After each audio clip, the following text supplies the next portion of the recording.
حضرت عمر رضی اللہ تعالیٰ عنہ جب ایمان لائے تو آپ نے ایک ایک کافر کے گھر کے دروازے پہ کھڑے ہو کے کہا کہ تم کمزوروں کو مارتے تھے، میں تمہیں بتانے آیا ہوں میں محمد عربی کا نوکر بن گیا۔ بلکہ آپ نے اعلان کیا جس نے اپنی بیوی کو بیوہ اور بچوں کو یتیم کروانا ہو اور اپنے ماں باپ کی کمر کو جھکانا ہو وہ عمر کے مقابلے میں آئے۔ اللہ اکبر۔ زنیرہ نامی ایک خاتون تھی، بہت کمزور، راوی کہتا ہے کہ اس کی ہڈیوں میں گودا نہیں تھا، عشق رسول تھا، اور اس کا ظالم آقا اس کو مارتا ہے، اور جب مار مار کے تھک جاتا ہے ادھر سے عمر آ رہے ہیں، یہ اسلام لانے کی پہلے کی کہانی ہے، ادھر سے عمر آ رہے ہیں تو اس نے کہا عمر تم جوان آدمی ہو تو یہ چھوڑتی نہیں ہے اپنے نبی کا نام، ذرا تم آؤ۔ عمر کوڑا پکڑ لیتے اسے مارتے مارتے مارتے تھک جاتے ہیں تو پانی پینے لگتے ہیں، تو کہتے ہیں مجھے تیرے پہ ترس نہیں آیا لیکن میں ذرا پانی پینے لگا ہوں، اور پھر گلے کے اندر ڈال کر کے کوڑا اور اس کی رسی کو بل دیتے ہیں اور اس کی آنکھیں باہر نکل آتی ہیں اور کہتے ہیں بلا اپنے نبی کو جو تیری آنکھوں کی بینائی واپس کرے۔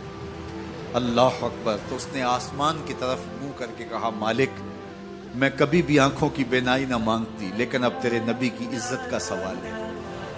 آنکھوں کی بینائی واپس ہو جاتی ہے۔ زنیرہ کو بڑا مارا، آج عمر گلیوں میں آنکھوں میں آنسو ہیں اور عجیب دل بے تاب ہے، اور کہتے ہیں آؤ بھئی میں حضور کا غلام بن گیا ہوں، تمہیں بتانے آیا ہوں۔ زنیرہ نے موڑ کاٹا تو آگے عمر یہ آواز دے رہے تھے۔ زنیرہ ایک کونے پہ کھڑے ہو کے رو کے کہتی ہے عمر تم تو بڑے اس دن جوش و غضب میں تھے اور تم مارتے ہوئے تھکتے نہیں تھے۔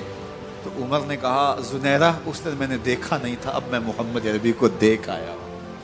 جنہ ویکھیا نہیں ہو کرن گلاں، جنہ ویکھیا نہیں ہو کرن گلاں، جنہ ویکھیا ہو تے بول دے، جڑے محرم راز حقیقت دے اور راز حقیقت کھول دے۔ تو حضرت عمر رضی اللہ تعالیٰ عنہ ایمان لائے۔ حضرت عبداللہ ابن مسعود رضی اللہ تعالیٰ عنہ فرماتے ہیں کہ حضرت عمر کا ایمان لانا مسلمانوں کے لیے عزت کا سبب تھا، ان کا ہجرت کرنا مسلمانوں کی نصرت تھی اور ان کی خلافت مسلمانوں کے لیے رحمت تھی۔ حضرت عمر رضی اللہ تعالی عنہ وہ ہیں کہ میرے حضور نے فرمایا لوگوں جب نیک لوگوں کا ذکر کرو تو میرے عمر کا تذکرہ ضرور کیا کرو۔ میرا عمر وہ ہے کہ جب وہ ایک سمت سے آ رہا ہو، ایک گلی اور بازار سے آ رہا ہو تو شیطان بھی آ رہا ہو عمر کو دیکھ کے راستہ تبدیل کر لیتا ہے۔ حضرت عمر رضی اللہ تعالی عنہ کی طبیعت کے اندر جو جاہ و جلال تھا، طبیعت کے اندر جو سختی تھی، وہ اسلام کے اندر آ کر بھی قائم ہے، اور آپ نے وہی سختی، وہی جاہ و جلال جو پہلے مسلمانوں کے خلاف تھا اب کفار کے خلاف، منافقین کے خلاف حضرت عمر کی طبیعت کے اندر وہ جوش و خروش بدستور موجود ہے۔ لیکن جس دن آپ خلیفہ بنے تو اس دن آپ نے ممبر پہ چڑھ کے جو خطبہ دیا اس میں کہا لوگوں میں سخت اس لیے تھا کہ رسول اللہ نرم تھے، پھر میں سخت اس لیے تھا کہ حضرت ابو بکر صدیق نرم تھے، اب میں تخت خلافت پہ بیٹھا ہوں، اب میری سختی جو ہے وہ نرمی میں تبدیل ہو گئی، صرف فاسقوں، فاجروں اور باغیوں کے لیے میں سخت ہوں، باقی تمہارے لیے نرم ہوں۔ سب سے کم جو تنخواہ بیت المال سے اگر کسی وجود نے لی ہے تو وہ حضرت عمر رضی اللہ تعالیٰ نے صرف 2 جوڑے لیتے تھے سال میں، اور راوی کہتا ہے کہ میں نے دیکھا ہے کہ اس میں بھی 17 پیوند لگے ہوتے تھے۔ حضرت عمر رضی اللہ تعالیٰ عنہ کا طرز زندگی، آپ کا انداز معاشرت اور آپ کا انداز خلافت، ہر لمحہ آپ کی زندگی کا اٹھا کے دیکھیے کتنی مرتبہ قرآن حضرت عمر کی رائے کے مطابق نازل ہے۔ اللہ تعالیٰ جل شانہ نے ان کو صاحب الہام بنایا تھا۔ ہر امت میں کوئی صاحب الہام ہوتا ہے، حضور کی امت کا صاحب الہام حضرت عمر رضی اللہ تعالیٰ، اور آقا کریم نے انہیں اپنا وزیر قرار دیا۔ فرمایا میرے 2 وزیر آسمانوں میں ہیں، 2 وزیر زمینوں میں ہیں۔ آسمانوں کے وزیر جبرائیل اور میکائیل ہیں، اور زمین کے وزیر ابو بکر اور عمر رضی اللہ تعالی عنہما۔ ایک دن حضرت عمر بیٹھ کے رو رہے تھے تو کسی نے کہا حضرت رو کیوں رہے ہیں؟ فرمایا کہ میں اس لیے رو رہا ہوں کہ فلاں پل سے بکریاں گزری ہیں، تو پل کے اندر شکستگی تھی، ٹوٹا ہوا تھا پل درمیان میں، اس میں ایک بکری کی ٹانگ ٹوٹ گئی ہے، تو میں ڈرتا ہوں کہ میرا رب یہ نہ پوچھے کہ عمر تو نے پل صحیح تعمیر نہیں کروائے تھے کہ ایک بکری کی ٹانگ کیوں ٹوٹی ہے۔ یہ ہیں حضرت عمر رضی اللہ تعالی عنہ۔ اللہ اکبر۔ تو اللہ تعالیٰ جل شانہ نے حضرت سیدنا عمر بن خطاب رضی اللہ تعالیٰ عنہ سے جو کام لیا، مختصر دور خلافت کے اندر 10 سال 6 ماہ 4 دن آپ نے خلافت فرمائی ہے، لیکن کہاں سے چلے اور یہاں مکران تک، بلوچستان کا حصہ ہے، یہاں تک آپ کے سلطنت کی حدود وسیع ہوئی، ادھر آرمینیا تک جا پہنچے، حمص فتح کیا، قادسیہ، یرموک۔ آپ ذرا دیکھیے کہ کہاں تک آپ کی فوجوں کے گھوڑے دوڑتے رہے، اور اللہ تعالیٰ جل شانہ نے ان کو جو توانائی، عدل و انصاف کی قوت عطا فرمائی۔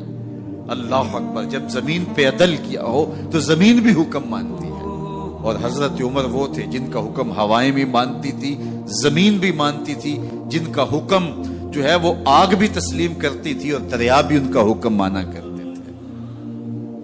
مصر کے اندر یہ رسم بد جاری تھی کہ سال کے بعد ایک دوشیزہ کو زیورات پہنا کے اچھے لباس میں ملبوس کر کے دریا کی بھیڑ چڑھایا جاتا، اس کی قربانی دی جاتی، اس کا خون بہتا تو دریا چلتا۔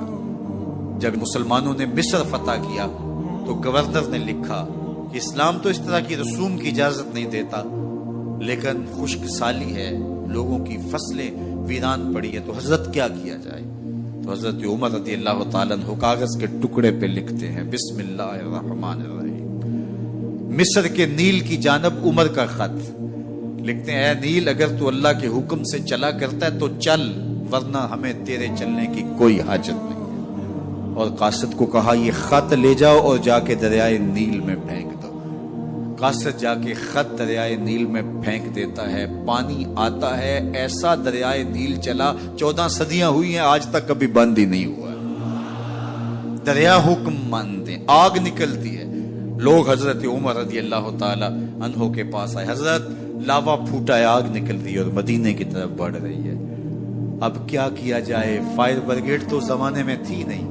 عمر نے اپنی قمیض اتاری، جس قمیض پہ 17 پیوند لگے ہوئے تھے چمڑے کے، کہا یہ قمیض لے جاؤ، جدھر آگ بڑھ رہی ہے آگے ڈھالنا، آگ پیچھے بھاگ جائے گی۔ زلزلہ آتا ہے تو زمین پہ دھرا مارتے ہیں، زمین رک جا، کیا عمر نے تیری چھاتی پہ عدل نہیں کیا ہے؟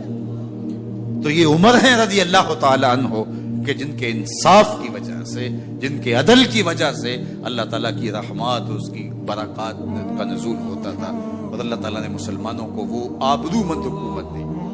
کائنات کی تاریخ کے اندر ایسی حکومت آپ نے نہیں دیکھی ہوگی جو حضرت عمر نے حکومت کی ہے۔ اللہ اکبر۔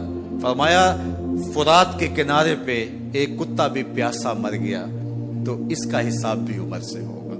باہر سے سفیر آتا ہے اور آ کے پوچھتا ہے کہ میں امیر المومنین کے، مسلمانوں کے حکمران کے محل میں جانا ہے، تو مسکرا کے کہتے ہیں ہمارے امیر کا تو کوئی محل نہیں ہے۔ کہا کہاں ہے تمہارا امیر؟ کہا مسجد نبوی میں ہوگا یا بیت المال کی اونٹوں کی دیکھ بھال میں لگا ہوگا۔ وہ جب گئے تو مسجد میں نہیں ہے، اللہ اکبر، وہاں گئے تو وہاں بھی نہیں ہے۔ پھر کیا دیکھتے ہیں کہ عمر رضی اللہ تعالی عنہ جنت البقیع کے پاس ایک درخت کے نیچے اینٹ کا سرانہ رکھ کے سوئے ہوئے، تو اس نے کہا عمر تو نے عدل کیا ہے، تجھے کچی اینٹ پہ بھی نیند آ گئی۔ ہمارے حکمرانوں نے انصاف نہیں کیا اور وہ بند اور محفوظ کمروں کے اندر بھی سکون اور چین کی نیند نہیں سو سکتے۔ حضرت سیدنا عمر رضی اللہ تعالیٰ عنہ نے اس طرح ان امور سلطنت نبھائے۔ آپ دن کو لوگوں کی دیکھ بھالی کرتے، لوگوں کی ضروریات سنتے سمجھتے، اور جب رات پڑتی لوگ سو جاتے، عمر مدینے کی گلیوں میں پہرا دیتے۔ کائنات نے کوئی ایسا بھی حکمران دیکھا ہوگا؟ اللہ اکبر۔ وہ مجاہد جو مختلف محاذات پہ گئے ہوئے ہوتے، ان کے گھروں کی دیکھ بھالی کرتے، ان کی ضروریات کا خیال رکھتے، ان کی آبرو کا پہرا دیتے۔ راتوں کی تنہائیوں کے اندر حضرت عمر اٹھتے اور جا کے گشت کرتے، چکر لگاتے، دیکھتے کوئی آنکھ پر نم نہ ہو، مفلسی کا کسی گھر